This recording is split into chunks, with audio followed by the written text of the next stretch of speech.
안녕하세요. 매일 새로운 사연을 전하는 읽어주는 사연 라디오입니다. 구독과 좋아요, 많은 공유 부탁드립니다. 오늘의 사연 시작하겠습니다. 안녕하세요. 원래대로라면 결혼한 지 올해로 4년차를 맞이해야 했어야 하는 30대 초반의 주부입니다. 이혼한 이야기가 뭐가 자랑이냐고 사연까지 정리하시겠지만 저는 요즘 전에 없이 잘 지내고 있어요. 혹시나 사연 들으시는 분들 중 저와 같이 이혼을 생각만 하고 계시는 분들께는 너무 어렵게 생각하실 필요 없다는 말씀을 드리고 싶네요. 물론 개인적인 사정이란 게 사람마다 다 다르니 제가 무조건 옳다고 하기는 그렇지만요. 그래도 저는 제가 좋은 결정을 내렸다고 생각합니다. 이혼하면 이렇게 속이 후련하고 편한 거였는데 그동안 뭐가 그렇게 두렵고 무서워서 시간만 끌고 있었는지 허송세월 빈 껍데기로 시간만 날린 것 같아서 그게 참 후회가 되네요. 저와 남편 사이에 아이는 없었습니다. 애초에 제가 직장을 그만두기로 한 건 결혼하자마자 곧바로 아이를 가지고 싶어 했기 때문이에요. 그런데 제가 회사를 그만두자마자 사소한 다툼이 시작돼서 아이가 깼다 직장을 그만뒀는데 결혼 생활 4년 동안 아이를 만들 노력조차 안 하게 되었네요. 아무튼 이렇게 되고 나니 아이가 없는 게 새삼 다행이구나 하는 생각이 듭니다. 결혼은 요즘 대세라는 반반 결혼을 했습니다. 남편이나 저나 당시의 벌이는 비슷한 편이었어요.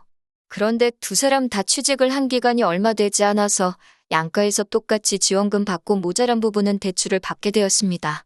영끌이나 마찬가지인 대출이었는데 그나마 다행인 건 저나 남편 벌이가 괜찮은 편이라서 대출이자에 대한 부담이 그렇게 많은 편은 아니었어요.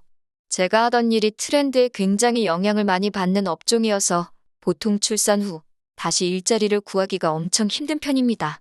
그런데 또 그런대로 프리랜서로 일을 할 수 있는 기회가 다른 직종보다는 괜찮은 편이라서 남편과 긴 상의 끝에 회사를 그만두고 프리랜서로 일을 시작해보려고 했어요.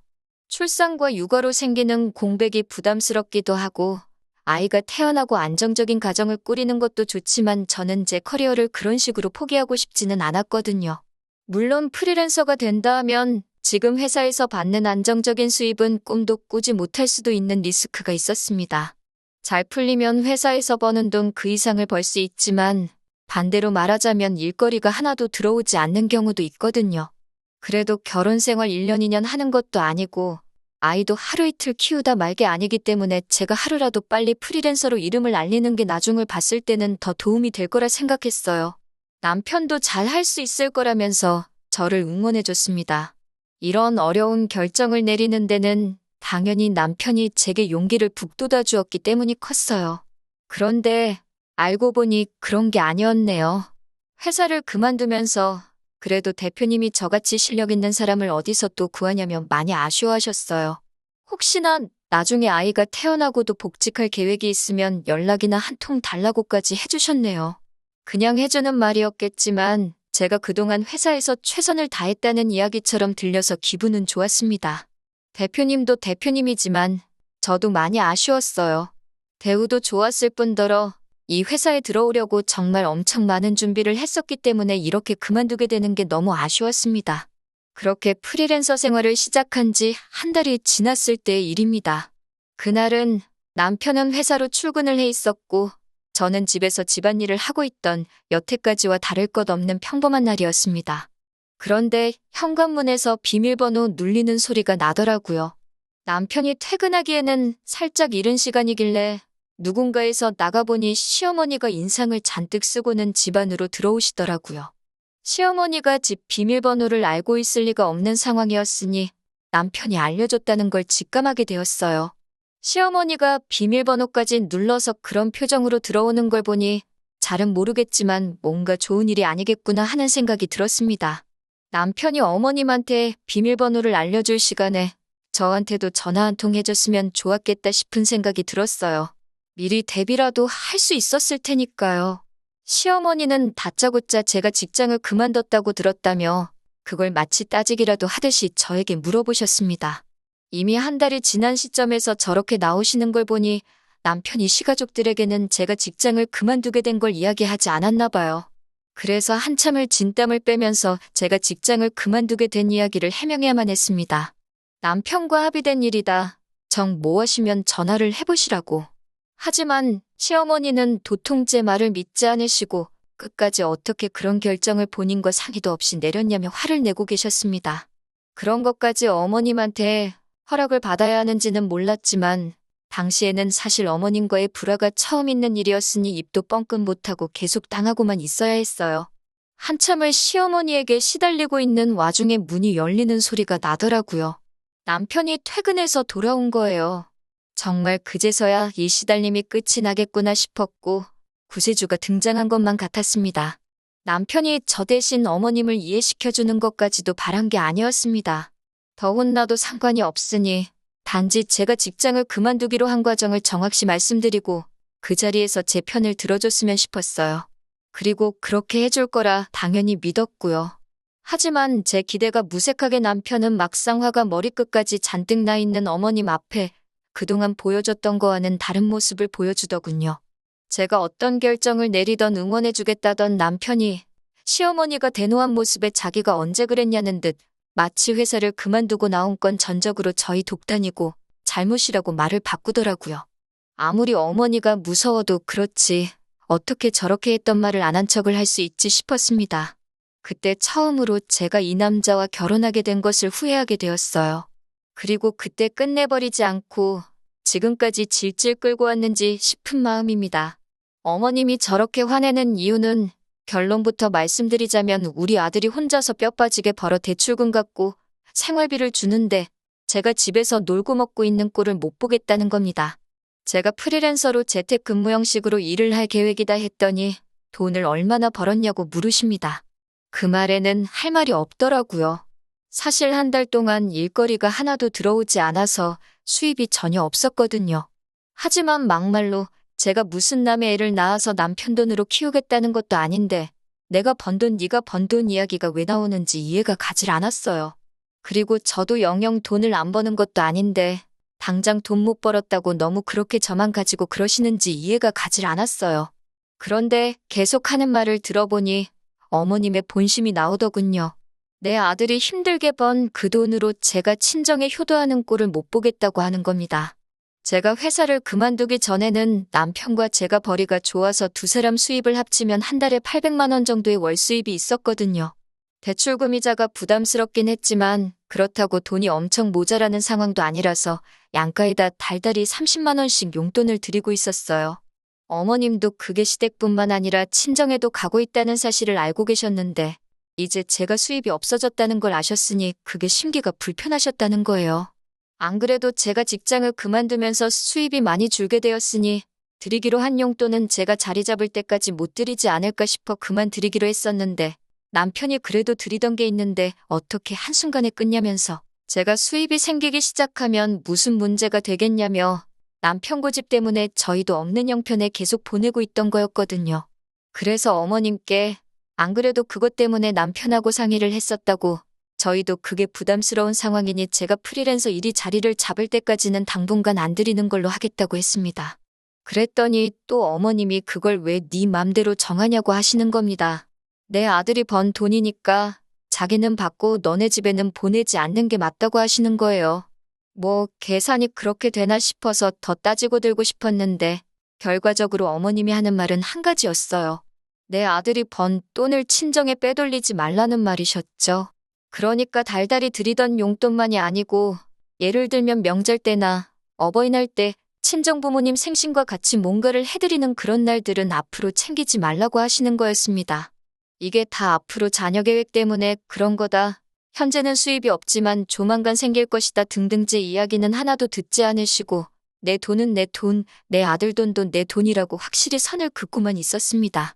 그 와중에 남편은 찍소리도 못하고 오히려 엄마 말이 맞다는 듯이 수긍을 하고 있으니 옆에서 지켜보는 제 속이 다 답답하더라고요. 어머님이 자기 할 말만 다 하고 돌아가시니 그 시끄러웠던 집이 언제 그랬냐는 듯이 조용해지더라고요.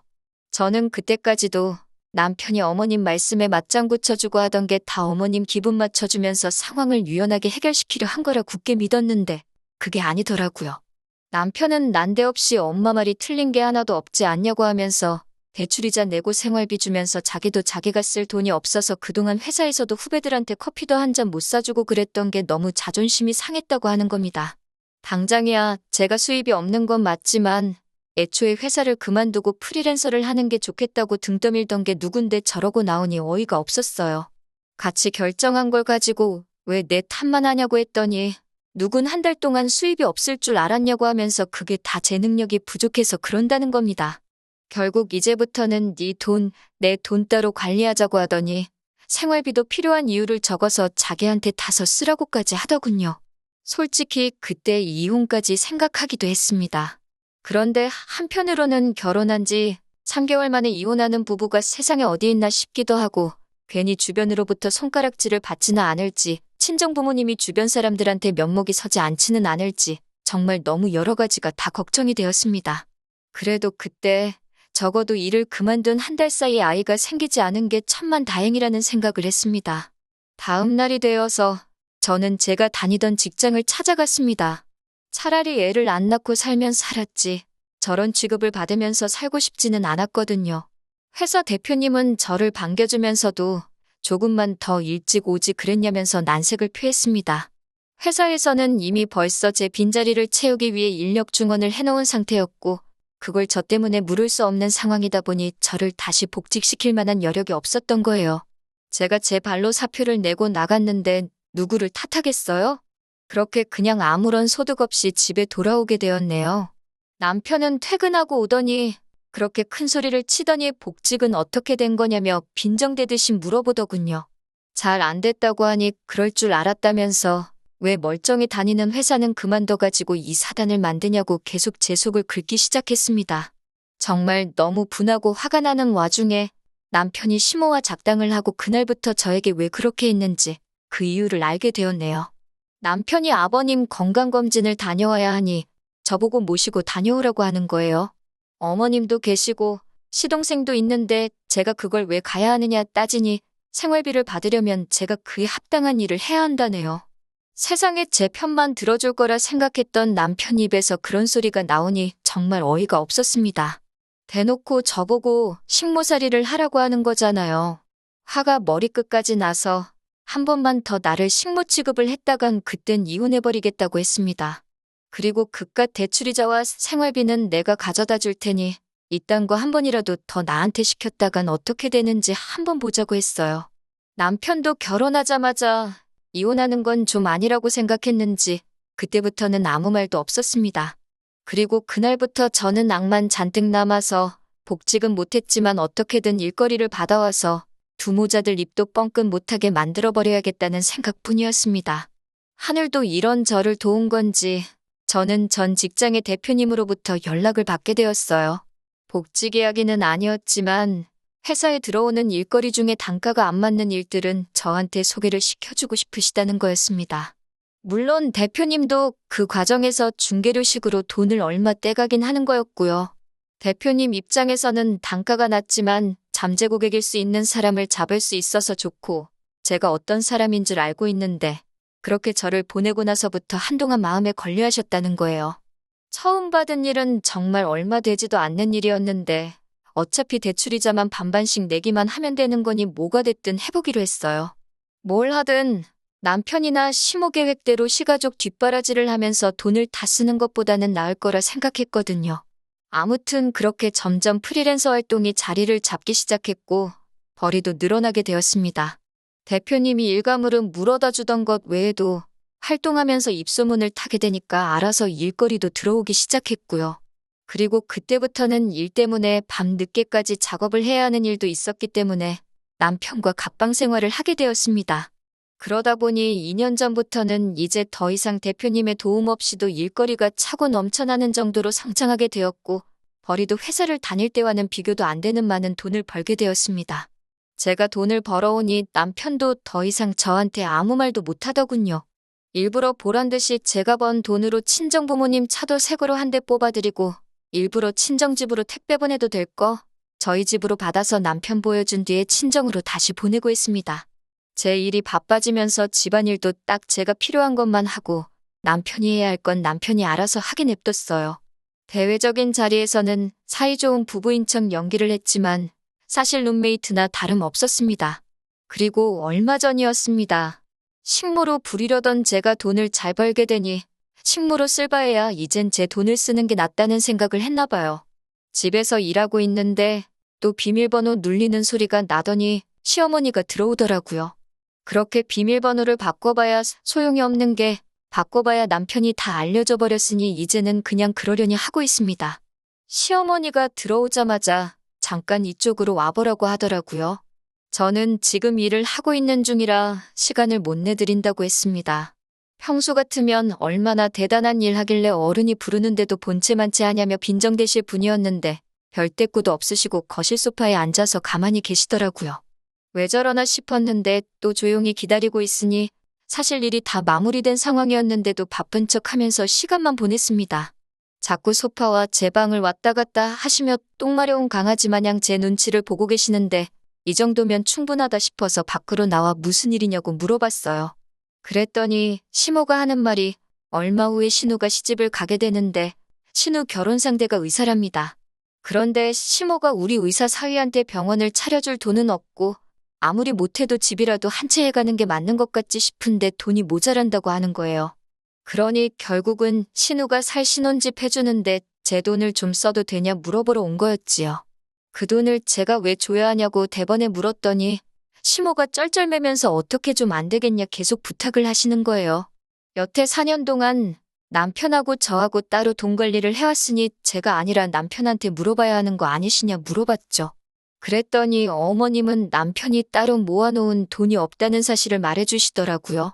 각자 돈 관리하면서 저도 크게 신경을 쓰지는 않았는데 대충 보니 남편은 자기가 직접 돈을 관리한 게 아니라 그 돈으로 신우며 시부모 뒷바라지도 해주고 주식도 하고 코인도 하고 정말 자기가 쓰고 싶은 대로 쓰고 다녔더군요. 그러니 모아놓은 돈이 4년 동안 1,000만 원도 되지 않아서 결국 시어머니가 저한테 와서 고개 숙이고 돈을 좀 해보려 하시는 거였고요. 그래서 알겠다고 말씀드리니 시모 얼굴에 웃음꽃이 활짝 피더군요.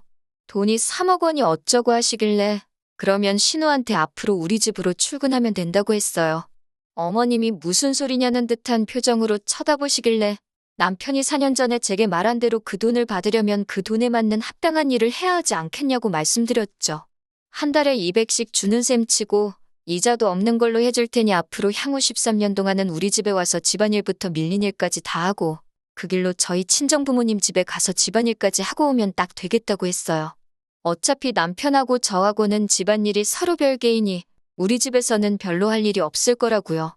그러니 여태 제 앞에 쩔쩔매던 시모도 돌변해서는 저한테 야야 거리시면서 우리 의사사위가 돈을 얼마나 버는 줄 아냐고 어쩌고 저쩌고 하시는데 그 집 안에 가면 의사사위는 볼 수나 있으시냐고 말하니 또 아무 말도 못하더군요. 그래도 혹시 제가 마음이 바뀔 수도 있다는 기대를 했는지 시모는 저한테 한마디도 더 뭐라고 하지도 못하고 소득 없이 돌아가야 했습니다. 그리고 남편이 퇴근하고 나서 시모한테 자초지종을 들었는지 집에 와서 저랑 2차전을 벌이더군요. 선년 날개옷 숨겨놓을 땐 언제고 상황이 바뀌니 이제 와서 그러냐고 한참을 싸우다가 결국에는 제가 지쳐서 이혼하자고 했습니다. 남편은 기고만장해서 재산분할로 제가 여태 모은 돈을 다 뜯어갈 테니 어디 한번 그렇게 하고 싶으면 그렇게 해보라고 하더라고요. 그렇게 반반씩 재산분할을 하게 되었어요. 그런데 남편은 울상이었습니다. 남편과 제가 각자 돈을 벌어 그 수입을 각자 관리해왔고 저도 돈을 쓰기는 했지만 대부분은 다 저축을 해둔 반면에 남편의 경우에는 다 쓰고 날려버린 상황이었잖아요. 그래서 남편에게는 재산 형성의 의사가 없던 걸로 간주가 돼서 나눌 재산이 없다는 판결이 나왔기 때문이죠. 반반씩 재산 분할을 하게 된 건 신혼집이었고요.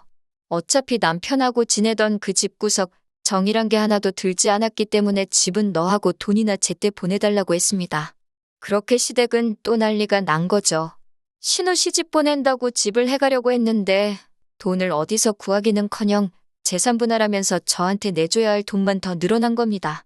애초에 알고 보니 신우도 그 의사 남자친구한테 병원 개업을 빌미로 결혼 이야기를 주고받았었나 봐요. 그런데 개업은커녕 개털도 없는 시댁 상황을 알고 나서는 결혼은 결국 없던 일이 되고 말았다네요. 진작에 이혼했어야 했는데 남의 시선을 너무 의식했나 봐요. 이혼한 지는 조금 되었는데 생각보다 타인들이 저에게 그렇게 관심이 없더라고요. 제가 괜한 걱정을 했었나 봐요. 저희 부모님도 당신들 면목보다 제가 그렇게 힘들게 살고 있었다면 진작에 말을 하지 그랬냐면서 현재는 제가 걱정하던 것과 정반대로 모든 게 잘 풀리고 걱정 없이 살고 있습니다. 이혼한 지 얼마나 되었냐고 벌써부터 연애질이라고 뭐라고들 하실 텐데 사실 지금 만나는 사람도 따로 있어요. 똥차가 가고 벤츠가 온다더니 사실 제가 여기까지 올 수 있게 저를 많이 신경 써주고 도와줬던 전 직장 회사 대표님하고 좋은 만남을 가지고 있습니다. 하지만 저도 실패의 경험이 있다 보니 조금 신중하기는 해요. 다시는 그 어떤 후회가 남지 않게 여우같이 잘 계산해서 앞으로는 더 행복하게 살아보려고 해요. 긴 이야기 들어주셔서 감사합니다. 오늘의 사연은 여기까지입니다. 구독과 좋아요, 알람 설정해주시면 앞으로 더 좋은 사연으로 찾아오겠습니다. 감사합니다.